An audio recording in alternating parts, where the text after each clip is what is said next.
Hollywood silver screen presenting the amateur. कहानी की शुरुआत होती है चार्ली हेलर से, जो अपने गैराज में बैठा एक छोटा विमान ठीक कर रहा है। ये विमान उसकी पत्नी सैरा ने उसे जन्मदिन पर गिफ्ट किया था और चार्ली इसे अपनी जान से भी ज्यादा संभाल कर रखता है। थोड़ी देर बाद सैरा आती है और बताती है कि वो मीटिंग के लिए लंदन जा रही है। वो चाहती है कि चार्ली भी साथ चले, लेकिन उसके पास सीआईए का इतना काम है कि वो जा ही नहीं पाता। सैरा के निकलने के बाद चार्ली भी सीआईए हेडक्वार्टर पहुंचता है। कड़ी सिक्योरिटी चेक के बाद वो अपने डेस्क पर बैठकर काम शुरू करता है। उसी समय उसे एक पुराने कॉन्टैक्ट से एक मैसेज मिलता है, कुछ बेहद अहम और गुप्त जानकारियों के बारे जो सीआईए को भी मुश्किल में डाल सकती है। चार्ली उस डेटा को डिकोड करने में लग जाता है, लेकिन वो इतना जटिल यानी कि इतना हार्ड होता है कि घंटों की मेहनत के बाद भी वो उसको पूरी तरह से समझ नहीं पाता है। आखिरकार वो मेन सर्वर रूम में जाकर एडवांस सिस्टम की मदद से उसे डिकोड कर लेता है और जैसे ही फाइलें खुलती हैं, चार्ली को सरकार के एक गुप्त ऑपरेशन का पता चलता है। एक ड्रोन अटैक जिसमें 150 लोग मारे गए थे और जिसे पूरी तरह से छुपा दिया गया था। इस ऑपरेशन को लीड कर रहा था उसका अपना बॉस चीफ मूर। चार्ली ये सब जानकर हैरान तो होता है, लेकिन इसमें पढ़ने से बचता है और घर चला जाता है। रात को वो सेरा को कॉल करता है, लेकिन उसको कोई जवाब नहीं मिलता है। अगले दिन सीआईए ऑफिस पहुंचते ही मूर और डायरेक्टर ओब्रायन उसको बताते हैं कि लंदन में एक आतंकी हमला हुआ है, जिसमें 4 आतंकवादियों ने कई लोगों को बंधक बनाकर मार डाला है और उन्हीं में से एक थी उसकी पत्नी सैरा। ये सुनकर चार्ली पूरी तरह टूट जाता है। घर लौटते वक्त वो मीडिया वालों की भीड़ से बचता है और चुपचाप अंदर चला जाता है। अगले दिन वो मूर और बाकी एजेंट से सवाल करता है कि इतने सिक्योर होटल में आतंकवादी घुस कैसे गए। मूर उसको आश्वासन देता है कि वो लोग पहले से ही इस मिशन पर काम कर रहे हैं और अपराधियों को जल्द ही पकड़ लेंगे। थोड़े समय के बाद चार्ली एयरपोर्ट से सैरा का सामान और उसकी लाश लेकर आता है।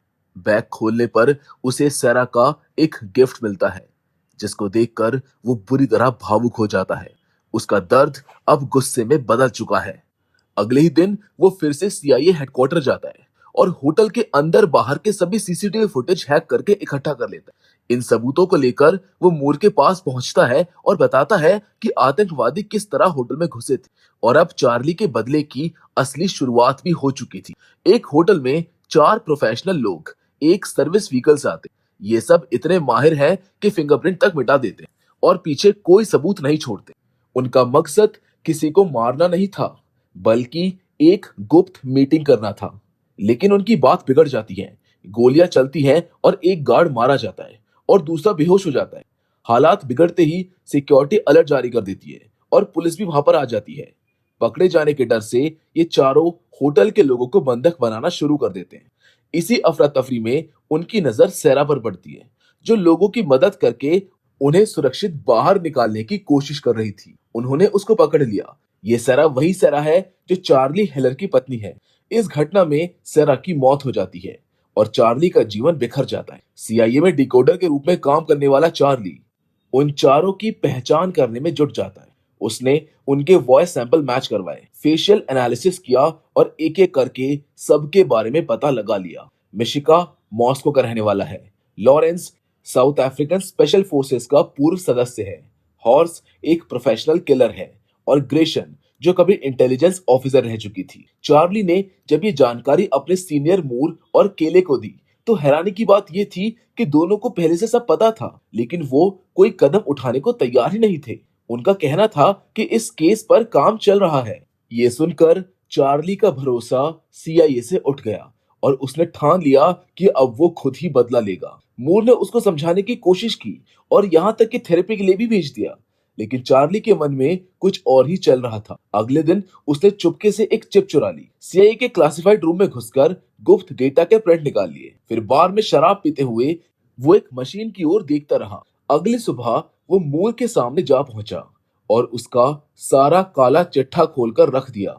कितने निर्दोष लोग मारे गए, कितनी गलतियां छुपाई गई। चार्ली ने साफ कह दिया कि अगर सीआईए ने उन चारों को खत्म नहीं किया, तो वो ये डेटा डायरेक्टर को भेज देगा और अगर उसको मारने की कोशिश की गई तो उसका डेड स्विच, ये जानकारी दुनिया भर के न्यूज चैनल तक पहुंचा देगा। उसकी शर्तें थी पूरी फील्ड ट्रेनिंग, फेक पासपोर्ट, हथियार और सीआईए की हर जगह मदद। मजबूर होकर मूर और केले मान जाते, लेकिन बाहर निकलते ही चार्ली टूट जाता है, क्योंकि वो जानता था कि उसने झूठ बोला है। असल में कोई डेड स्विच था ही नहीं।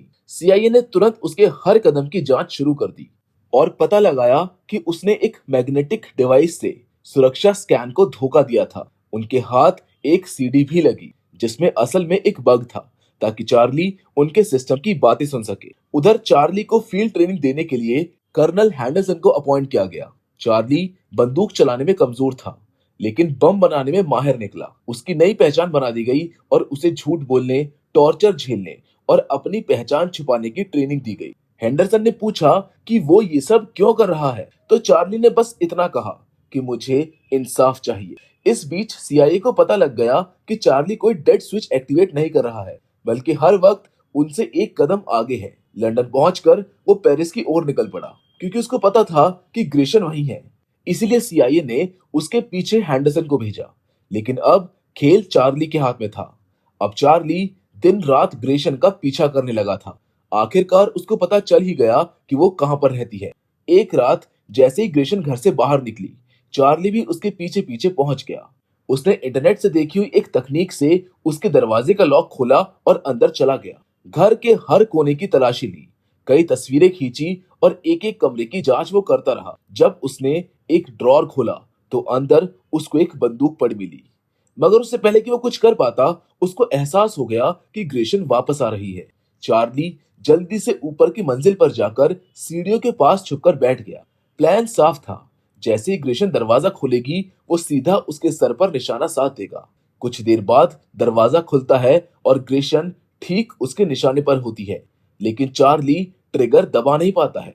वो खुद से निराश और गुस्से में भर चुका था। वो चुपचाप वहां से निकल जाता है। कमरे में लौटकर जब वो ग्रेशन के घर में खींची हुई तस्वीरें देख रहा होता है, तब उसको एक बात पता चलती है कि ग्रेशन बार बार हॉस्पिटल जा रही है। फाइलें ध्यान से देखने पर वो ये भी जान लेता है कि उसे एक खतरनाक एलर्जी है, और अगले दिन वो सीधा फूलों की दुकान पर जाता है और वही फूल खरीदता है जिससे ग्रेशन को एलर्जी थी। उधर ग्रेशन अस्पताल में टेस्ट करवा रही होती। इसी बीच चार्ली वहां पर पहुंच जाता है। डॉक्टर के बाहर निकलते ही वो अंदर घुसता है और जिस चेंबर में ग्रेशन थी, जिसको वो बाहर से लॉक भी कर देता है, फिर अंदर फूल भरने लगता है। दम घुटने और एलर्जी के असर से ग्रेशन परेशान होकर चिल्लाने लगती है, मगर उसकी आवाज बाहर नहीं जा रही थी। चार्ली ने ठंडे लहजे में कहा, मुझे पता है मेरी पत्नी पर गोली तुमने चलाई थी। अब बताओ हॉर्स कहां पर है। जब कोई जवाब नहीं मिलता है तो वो दरवाजा खोलता है और तभी ग्रेशन उसके ऊपर टूट पड़ती है। दोनों में जोरदार हाथापाई होती है। चार्ली बंदूक निकालता है, लेकिन ग्रेशन भागते हुए बाहर निकल जाती है। चार्ली भी उसके पीछे पीछे दौड़ पड़ता है। जैसे वो उसको निशाना बनाने वाला होता है, ग्रेशन अचानक एक कार से टकराकर सड़क पर गिर जाती है। चार्ली धीरे धीरे उसके पास जाता है। वो उसका फोन उठाता है और वहां से निकल जाता है। घर लौटकर वो खून साफ करता है। वो अपना सामान पैक करता है और वापस रवाना हो जाता है। इस बीच मूर को खबर मिलती है कि ग्रेशन मर चुकी है। मूर जानता था कि इसके पीछे चार्ली का हाथ है, लेकिन आधिकारिक रिपोर्ट में ये एक सड़क हादसा दर्ज हुआ है, यानी कि ऑफिशियल रिपोर्ट में इसको सड़क हादसा माना गया है। उधर चार्ली शराब पीकर खुद को संभालने की कोशिश कर रहा था। ये पहली बार था जब उसने किसी की जान ली थी। तभी उसकी नजर हैंडरसन पर पड़ती है, जो उसका पीछा करते करते यहां तक पहुंच चुका था। चार्ली तुरंत भागता है और दूसरे बार में जा घुसता है, मगर हैंडरसन उसका पीछा करते हुए वहां पर भी पहुंच जाता है। चार्ली बाथरूम में छुप जाता है, लेकिन वहां पर कोई खिड़की नहीं होती है, यानी बाहर निकलने का रास्ता बंद हो गया था। वो चुपचाप बाहर आता है और हैंडरसन से पूछता है कि तुमने मुझको कैसे ढूंढा। हैंडरसन जवाब देता है, मुझे पता था कि तुम ग्रेशन का फोन लेकर भागे हो, उसी को मैंने ट्रैक किया। चार्ली मुस्कुराते हुए कहता है, उस फोन में बॉम्ब है, और बाथरूम में अगले ही पल धमाका हो जाता है। भगदड़ मच जाती है और चार्ली मौका पाकर वहां से भाग निकलता है। धमाके के बाद हैंडरसन देखता है कि फोन का ट्रैकर अब काम नहीं कर रहा है। उधर चार्ली अपने एक पुराने कांटेक्ट से संपर्क करता है और कार्गो प्लेन पकड़कर निकल जाता है। वो जा रहा है टर्की, उस इनक्लाइन से मिलने जिससे वो सालों से बातें करता है और गुप्त जानकारियां लेता आया था। चार्ली एक होटल में पहुंचता है और अंदर जाकर इनको लाइन को मैसेज भेजता है तभी पास में बैठे एक आदमी का फोन बजता है। चार्ली उसकी तरफ बढ़ने वाला होता है कि अचानक एक औरत आकर उसको रोक लेती है। वो मुस्कुराते हुए कहती है, बाहर चलो, मैं ही इनकोलाइन हूँ। चार्ली उसके साथ बाहर जाता है। वो उसे अपनी कार में बैठाती है और रास्ते में अपनी कहानी सुनाती है। मुझे पता है कि तुम्हारी पत्नी मारी गई है। 6 साल पहले मैं हैकर बनी थी, लेकिन असली इनकोलाइन मैं नहीं, असली इनकोलाइन मेरे पति थे। वो सीआईए के लिए काम करते थे और रूसी एजेंसी में घुसपैठ करके जानकारी पहुंचाते थे। एक दिन उनकी मौत हो गई। सबने कहा कि वो बिल्डिंग से गिर गए, लेकिन सच कोई नहीं जानता। जो कुछ भी मैं आज कर रही हूँ, वो सब मेरे पति ने मुझको सिखाया है। कुछ देर बाद वो दोनों एक सुनसान घर में पहुंचते हैं। इनकोलाइन बताती है कि वो पिछले 3 सालों से यहीं पर छिपी हुई है, क्योंकि ये जगह सबसे सुरक्षित है। घर के अंदर वो चार्ली को अपना पूरा सिस्टम दिखाती है और कहती है कि अगर कभी रूसी लोग यहाँ पर आ गए तो बस एक बटन दबाते ही मैं सारा डेटा मिटा सकती हूँ। इसके बाद दोनों काम पर लग जाते। इनकोलाइन चार्ली को बताती है कि उसका अगला टारगेट है होस्ट, जो बड़े बड़े किलर्स को काम पर रखकर मिशन करवाता है। दूसरा टारगेट है लॉरेंस, जो एक आर्म्स डीलर है जिससे बंदूक खरीदने के बहाने मिल सकते हैं। और तीसरा है मिश्का, जिसे सोशल मीडिया का नशा है और वो जहां भी जाता है पोस्ट जरूर करता है। मिश्का की तस्वीरों में उन्हें एक लड़की नजर आती है। फेस रिकॉग्निशन से पता चलता है कि वो लोग फिलहाल स्पेन में हैं। दोनों होटल्स के सीसीटीवी फुटेज खंगालने लगते हैं ताकि मिशिका का ठिकाना मिल सके। इसी बीच दूसरी ओर ब्रायन मूर से मिलकर कहती है कि चार्ली के पीछे अपने लोगों को मत भेजो, कहीं ऐसा ना हो कि वो उसको मार दे। मूर कहता है कि अब मैं कुछ नहीं कर सकता। फिर भी ब्रायन हेंडरसन को ट्रैक करने का ऑर्डर देती है और पता चलता है कि वो भी स्पेन में पहुंच चुका है। उधर चार्ली भी उसी होटल में पहुंच चुका है जहां पर मिश्का ठहरा हुआ है। वो उसके दिनचर्या को देखता है और पता चलता है कि मिश्का रोज स्विमिंग करने आता है। पूल की लोकेशन अनोखी है, 2 बिल्डिंग्स के बीच, नीचे कुछ नहीं है। चार्ली समझ जाता है कि ये एकदम परफेक्ट मौका है। वो एक खास डिवाइस तैयार करता है, लेकिन अगले दिन लॉबी में उसको एक संदिग्ध आदमी दिखता है। उसको लगता है कि ये वही है जिसे उसने पहले भी देखा है। चार्ली को नहीं पता है कि हैंडरसन भी होटल में पहुंच चुका है। इनकोलाइन उस आदमी को देखकर फेस रिकॉग्निशन ऑन करती है और बताती है कि वो सीआईए का एजेंट है और साथ ही हैंडरसन भी यही है। वो चार्ली से कहती है कि मिशन कैंसिल कर दो, लेकिन चार्ली मना कर देता है। वो पूल पर पहुंचता है और मिश्का से कहता है, मुझे होस्ट का ठिकाना बताओ, वरना पूल टूट जाएगा और तुम मर जाओगे। मिशिका उसकी बातों पर हंसता है और बाहर आने लगता है। तभी चार्ली बटन दबा देता है। पूल टूटता है और मिशिका नीचे गिरकर मारा जाता है। इनकोलाइन तुरंत चेतावनी देती है कि तुम्हारी तरफ हैंडरसन और सीआईए एजेंट्स आ रहे हैं, भागो चार्ली। चार्ली भागता है। हैंडरसन लगभग उसको पकड़ ही लेता है कि तभी दूसरा एजेंट हैंडरसन के ऊपर हमला कर देता है। दोनों में जोरदार लड़ाई होती है। आखिर में एजेंट बंदूक निकालता है, लेकिन हैंडरसन उसको पहले ही मार देता है। दूसरी ओर मूर सीधा ओब्रायन के पास पहुंचता है। उसे पहले से अंदाजा था कि ओब्रायन ने भी अपने लोग स्पेन में भेज रखे हैं। वो पूछता है कि चार्ली कहां पर है, लेकिन ओब्रायन सिर्फ इतना बताती है कि वो एक होटल में ठहरा हुआ है। दोनों जब होटल के सीसीटीवी फुटेज देखते हैं तो उनकी नजर चार्ली के कान पर लगे एक ईयरपीस पर जाती है। हैकिंग के जरिए वो उसकी बातचीत सुनने लगते हैं। बातचीत से उन्हें यकीन हो जाता है कि यही इनकोलाइन है, लेकिन उनके हिसाब से इनकोलाइन एक मर था। तभी उन्हें सच्चाई का अंदाजा हो जाता है कि असली इनकोलाइन के मरने के बाद उसकी पत्नी ने उसकी जगह ले ली है। अब उन्हें बस इनकोलाइन को ढूंढना है। उधर चार्ली और इनकोलाइन तुरंत टर्की लौट आते हैं और एक सुरक्षित घर में जाकर छुप जाते हैं। इनकोलाइन ने वहां कई बत्तखें पाल रखी होती और अचानक ही वहां पर बत्तखों का शोर सुनकर वो चौंक जाती है और कहती है कि शायद दुश्मन यहां तक पहुंच चुका है। जैसे वो कमरे में देखते हैं, उन्हें घर के बाहर हथियारों से लैस सैनिक नजर आते हैं। इनकोलाइन तुरंत एक बटन दबाकर सारा डेटा मिटा देती है। दोनों भागकर कार में बैठते हैं, लेकिन ड्रोन उनको देख लेता है। पीछा शुरू हो जाता है और गोलियां चलने लगती है। भागते भागते उनकी कार का एक्सीडेंट हो जाता है और इनकोलाइन घायल हो जाती है। चार्ली उसे सहारे से दूसरी सीट पर बैठाकर खुद ड्राइविंग सीट संभाल लेता है। शहर पहुंचकर वो एक पार्किंग में कार को रोकता है और इनकोलाइन को अलविदा कह देता है, क्योंकि उसका मिशन तो अभी भी बाकी था।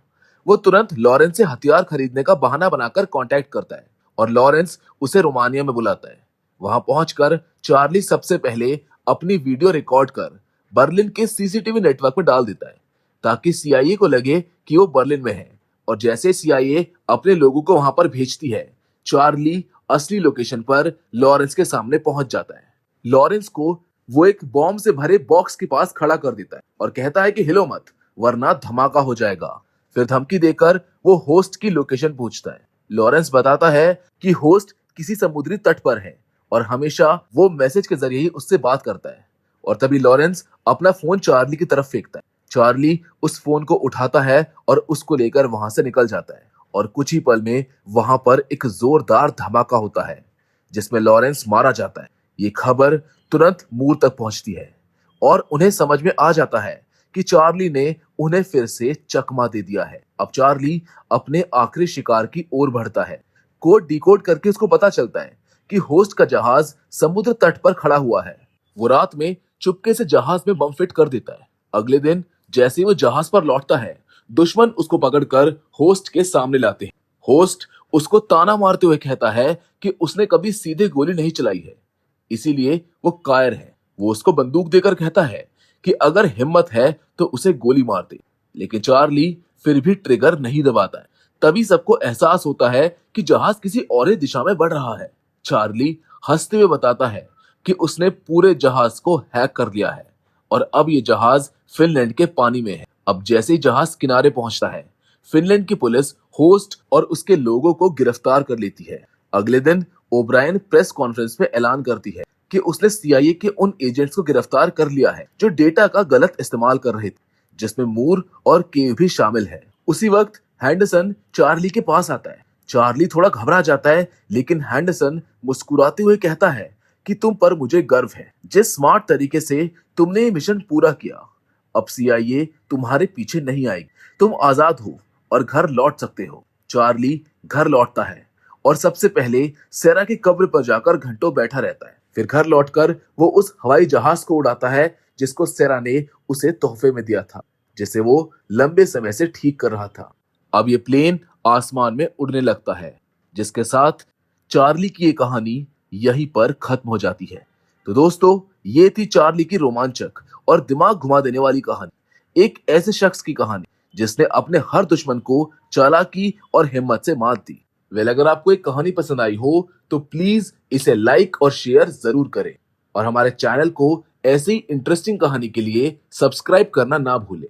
बाकी फिलहाल तो आज के इस वीडियो में बस इतना ही, पर हमेशा की तरह हम आपसे जरूर मिलेंगे और वो भी एक और नई इंटरेस्टिंग कहानी के साथ। पर तब तक के लिए धन्यवाद।